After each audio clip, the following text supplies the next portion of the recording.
Welcome back to The Careful Diver. This is Juji Carminati, and today we're going to cover a teeny tiny little issue. We're going to, 2 minutes. 2 minutes we'll be in and out. We're going to cover decompression illness. No biggie. All right, obviously a biggie, the big bad wolf.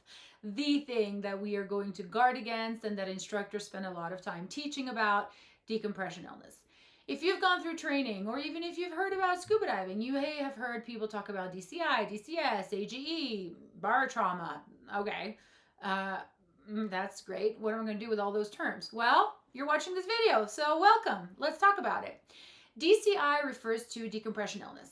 And decompression illness actually refers to two different dive injuries.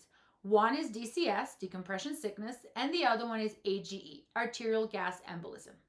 So before we jump into what those mean, let's talk about what happens when you dive.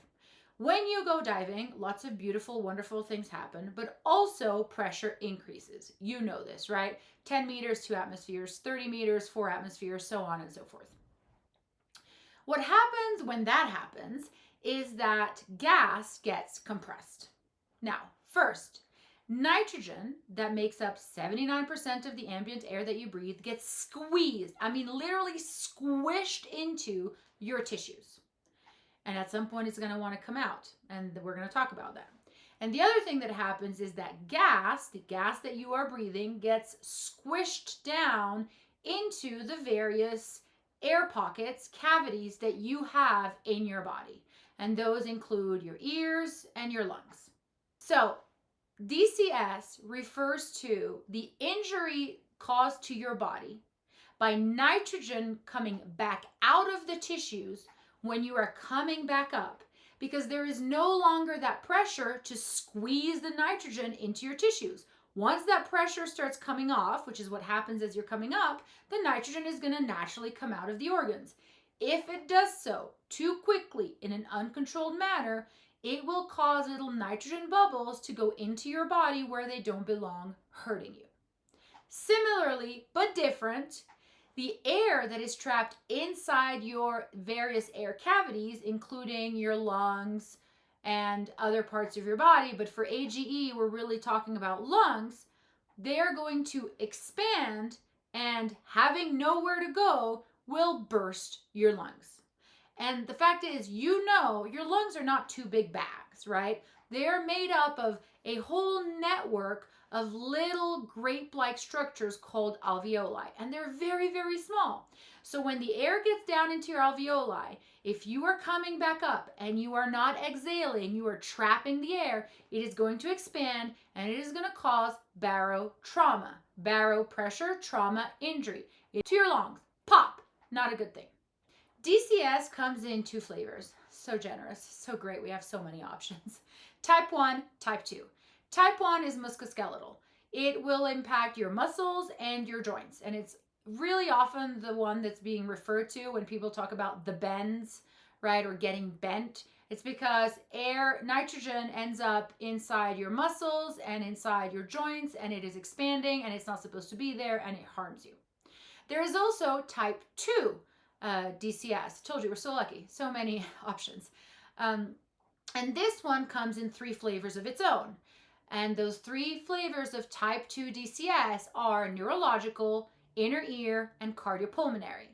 So the neurological will cause dizziness, confusion. It may cause paralysis, difficulty walking.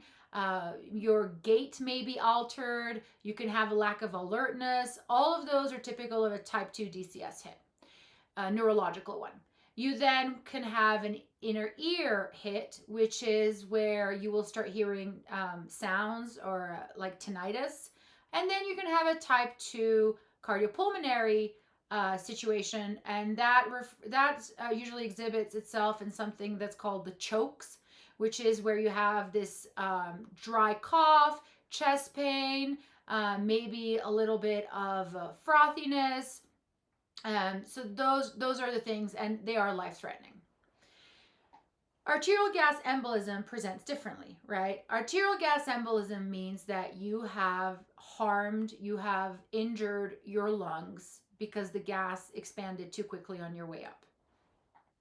And the way that presents itself is very often going to be red, bloody frothiness around your mouth and your nose, passing out, and death. Now, you may be asking yourself, wait a minute. You're talking about a barotrauma, but then you keep calling it AGE, arterial gas embolism. Isn't that a bubble inside your arteries? Yes, you are correct. And that's a very good point. So let me talk about that. So what happens is that your lungs are the natural barrier between the gas that exists outside your body and the gas as it circulates inside your body. And when that barrier is injured by being burst, what happens is that that air goes into your body and goes straight into your arteries in the form of bubbles, embolism. And when those bubbles end up in places they're not supposed to be, notably the brain, AGE can also present with dizziness, nausea, lack of alertness, and decreased mental capacity. All right, so I just went through the symptoms for DCS and AGE. And if you're paying attention, you will realize they're very similar. Not identical, right? Some things stick out as being more one side than the other, but they're really similar. So how do you tell them apart? Well, two things. One, the timing of the onset of the symptoms can help you distinguish a little bit whether it's AGE or DCS. But second, most importantly, it doesn't matter because it is not up to you to diagnose the problem, and the solution, the treatment in the immediate aftermath of the event is exactly the same. Oxygen, recompression. Say it again. Oxygen, recompression. You get them on O2, you keep them on their O2 mask, and you get them to a chamber as soon as possible. That's the treatment, regardless of whether you're talking about AGE and DCS. Now, yes, there is a bit of an onset timing factor. The standard rule, right, will tell you that DCS has slightly slower onset. Usually will start appearing between 15 minutes and 12 hours after a dive, so it's not immediate upon surfacing. While on the other hand, and now you understand why, right? AGE, if your lungs went pop, that is going to have an impact immediately upon surfacing, right? There's no two ways about it. But the reality with DCS is that you could have DCS as soon as you exit, especially if you've had maybe a longer ascent, or if you are very frankly bent and you are already experiencing DCS on the way up from your dive. So it's not an absolute bright line, and most importantly, it doesn't actually matter because it will not impact the way you respond to the emergency.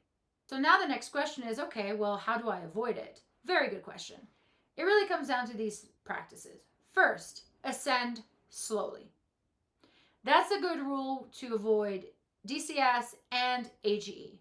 Ascend slowly. Why? Because you're giving more time to the gases that have been either squished into your tissues or compressed into your air pockets to come out slowly without causing harm as they do so.